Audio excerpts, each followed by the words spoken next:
Hapa Kishiri tuna changamoto za hapa. Cha kwanza kabisa ni mji umekuwa, tunaomba tuwekewe kituo cha polisi. Cha kwanza, pigeni makofi vijana. Hatuwezi tukawekewa kituo cha polisi Ndofe hakuna changamoto za kituo cha polisi wanawekewa Majarubani. Tunataka tuwekewe kituo cha polisi. Afande mkuu, naomba tuwekewe kituo cha polisi.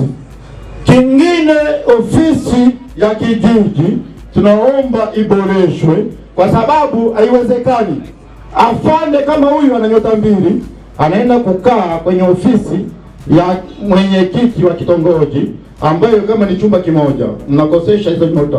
Cha kwanza kabisa tuwekee kituo cha polisi, kwa sababu ni kitu ambacho Kishiri ni mji ambao nakuwa kuzidi hata Igoma. Cha kwanza mimi ninachoomba, tunaomba kituo cha polisi cha kwanza.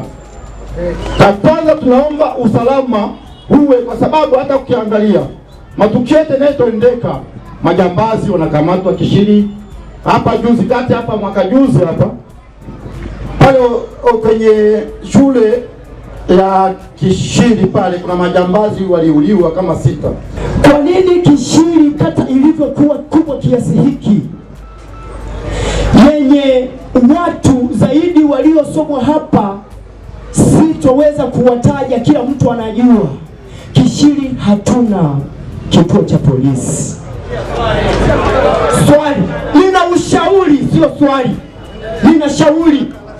ninashauri kwamba Mheshimiwa RPC, tulikuwa tunaomba tuboreshewe Kishiri yetu, tuwe na kituo cha polisi, kwa sababu jambo tumeshaongea wengi.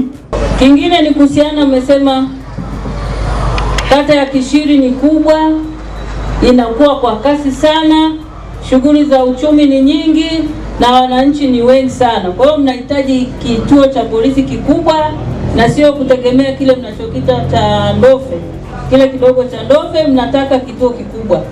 Sasa uongozi wa kata kupitia mtendaji wa kata, natakiwa mkae na zile kamati zenu za ulinzi na usalama za kata, muweze kujua kumtafuta kiwanja. Kisha tafuta kiwanja ambacho kitafaa kwa ujenzi wa kituo cha polisi, basi mtakuja kituo cha polisi kuonana na mimi kwa ajili ya kupewa ramani na shughuli za ujenzi ziendelee. Tumeelewana eh? Tumeelewana? Nimekuja na jumbe mbili zilizofuatazo kubwa, mzizingatie. Kwanza, kila mwananchi anao wajibu wa kuzuia uhalifu katika eneo lake. Wajibu huo sio wa jeshi la polisi pekee yetu, ni wajibu wa wananchi wote.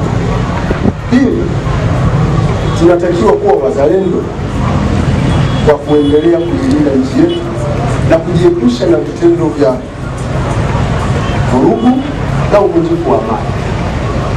Tatu, nimesema wananchi wote tunatakiwa kuwa ni watu tunaoishi kwa kufuata sheria za nchi. Nchi yetu inaongozwa kisheria, tufuate sheria na taratibu za nchi yetu katika kusababisha maeneo yetu kuendelea kuwa na amani. Mwisho, nimesema wananchi wote tunatakiwa kuishi kwa kufuata sheria, tusisubiri kushurutishwa na vyombo vingine vya ulinzi na usalama.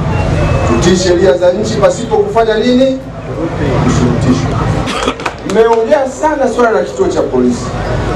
Tumeuliza hapa kituo cha wakati sasa, hii ya kujenga kituo cha polisi hapa inaweza kachukua muda mrefu, au sio? Sasa tufanyeje kwa sasa? Tufanyeje kwa sasa? Kuna kile kituo ambacho mmesema si mlivunja vioo. Na OCS yuko hapa na OCD wako hapa. Vioo ni kitu kidogo, au sio?